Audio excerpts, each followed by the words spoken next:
John Nice says, what would you recommend somebody that's really afraid of crashing when riding in a peloton?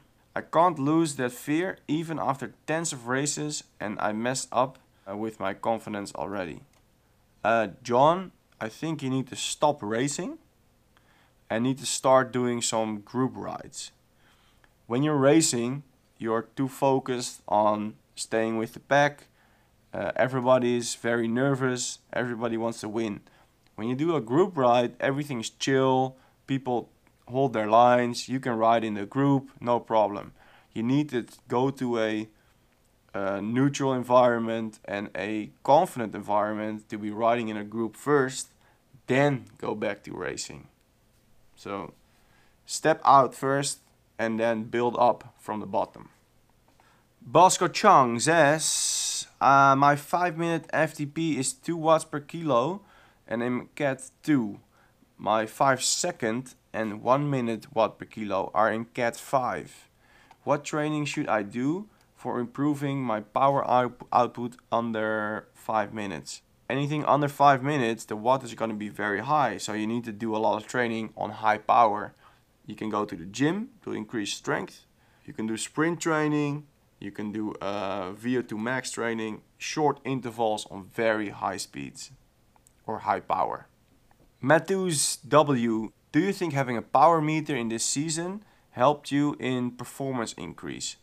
A little bit, because I was using it in some interval training just before the Marmot, and I can sort of track what kind of peak powers I'm having right now in my sprints. But I must say it's hard to use it a lot in training. You need to put a lot of time and effort in it to actually use it in training and evaluate it. I am doing that, but it takes time and practice to get used to it and to learn how to work with a power meter. So I think it will be the benefits will increase as I'm going through the process of learning more and more about training with power and also evaluating the data. Christopher Jenkins says, do you look out to get sponsored or do sponsors approach you? That's for your hard work and great content. I am looking out to get sponsored, but not really actively seeking and approaching people. But of course, any sponsor around there, contact me, shoot me a message and we'll talk about it. But at the moment I am sponsored by a guy from my local town who is helping me with the car that you see me drive to races, and that's it. I don't have any sponsor for my bike. I don't have any sponsor for my other clothing or drinks or food, whatever. So it's all done by myself. Bullfree says, is the GoPro mounted on the bicycle always turned on and filming? Mine always turns off automatically after 1 hour. That's because the battery is dead. I don't always have it on, only during races. So when I just go for a training ride or shoot videos, I turn it on and off all the time.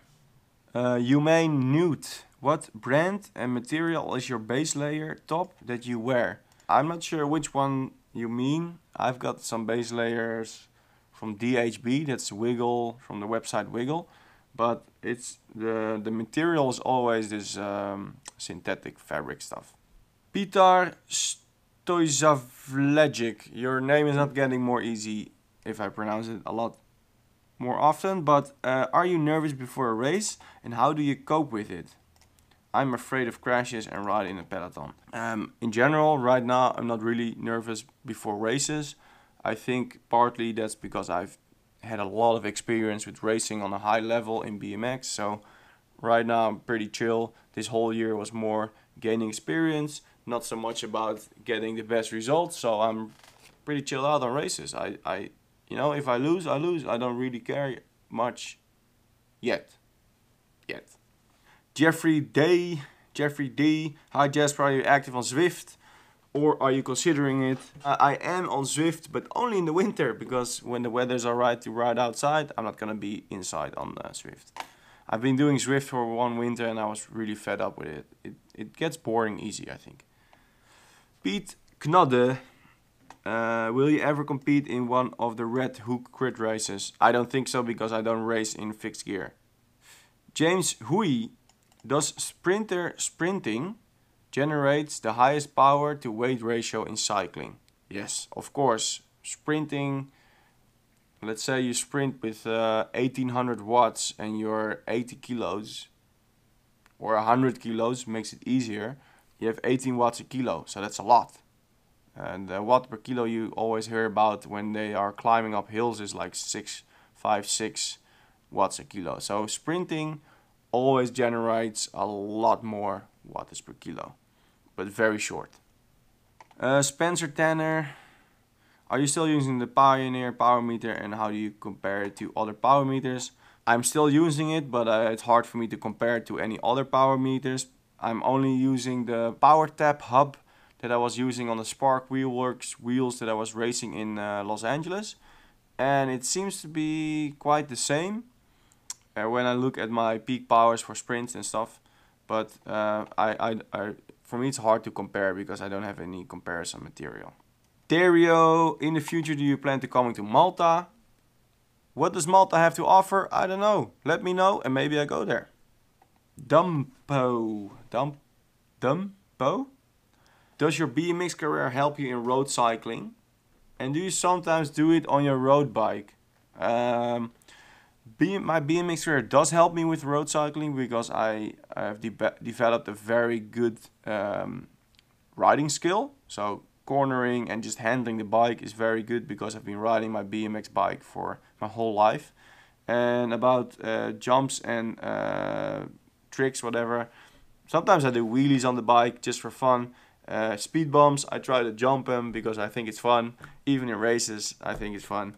But it helps, and yeah, I still try to be a little bit, I still try to play on the bike a little bit, but it's hard on a road bike.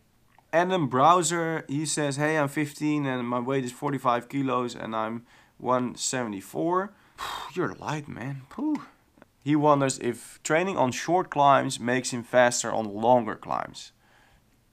Yes, it will make you faster, but if you want to be very good specifically on a longer climb, you need to train for a longer time on a little bit moderate wattage. You can do it on a flat as well. Just go for long intervals on the intensity that you can maintain for a long time. A long climb would take you maybe 45 minutes or an hour, so train as you would do this intensity for this period of time. The short climbs you're talking about, you're probably pushing out a lot more power than your FTP or your threshold power, so it will increase a lot. It will increase your VO2 max and your neuromuscular strength, which is very good for climbing. But if you want to be good on longer climbs, you also need to train a little bit on the longer sections. Ivan K. Wong 0819. He says, hi, why do you stop playing BMX? I think you mean racing BMX. I stopped because of my flight training. So when I started flight school, I needed to be in school from 8 o'clock in the morning till 5 o'clock in the afternoon and then do homework, and there was no time for racing, there was no time for training, and I had to give it up. So that's the reason I quit. It was a hard decision, but I knew it was coming and it was for a good cause. Right now, new opportunities open up and I can start riding my bike again, which is amazing. Cycling Crad says, what race wheels do you use? At the moment I'm riding the Spark Wheelworks, which I'm testing out for Spark. I've got different sets of wheels that I've been riding for them, and if you want to have a look at that, there's a link in the description. You can go to their website, you can get a discount. He's a very nice guy, he builds very good wheels, and anyway, he lets me ride his wheels, so I like doing something back. So check it out, and those are the wheels I ride for my races. Mattheus W says, would you go to a pump track at 20,000 subs with your road bike? Yeah, of course. Mattheus, if you can get me 20,000 subscribers, I will go to a pump track on my road bike. Peter Stavoljevlek.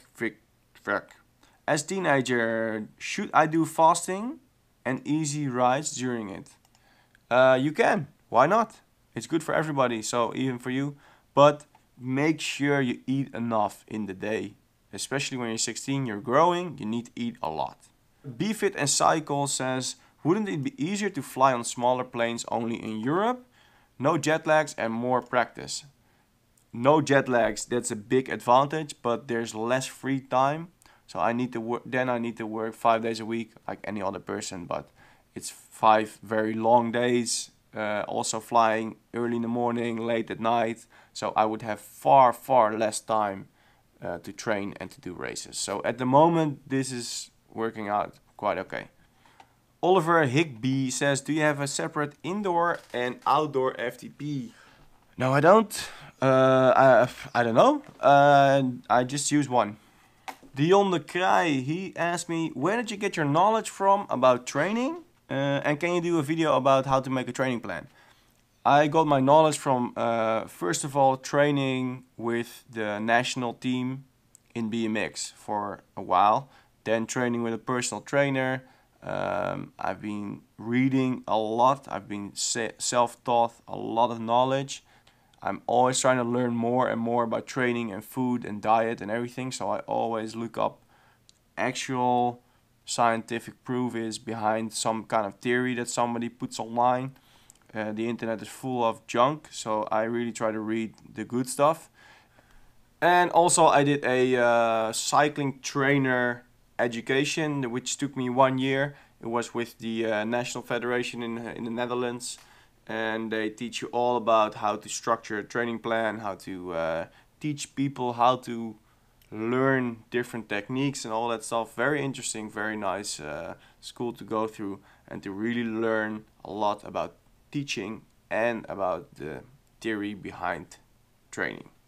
Jay Gemmel says, I'm 182 in height and 71 kilos. That's very nice weight, pretty light. And I want to improve my leg strength. How much time on the bike versus the gym do you recommend per week? Okay, so I would suggest if you really want to improve leg strength, maybe in the times in the winter when the weather is not good, you can do 3 times a week to really get some improvement going. And then when you start going on the road again a lot, go to 2 times a week. You need at least twice a week to really build stuff. So twice a week strength training in the gym, and then the rest will be on the bike. Georgie Stock says, how many hours of flying do you have? Whew. At the moment, it's probably about 2,500. I need to check my logbook. I'm behind a little bit. Jethro Nagel says, what's your best 5-minute power and favorite Clif Bar flavor? 5-minute power, I can look that up maybe. I think it's around 500 or 600 watts. I don't know. Alright, checking my power curve, and it says 5 minutes. Maximum power was 480. So it's 480 watts for 5 minutes.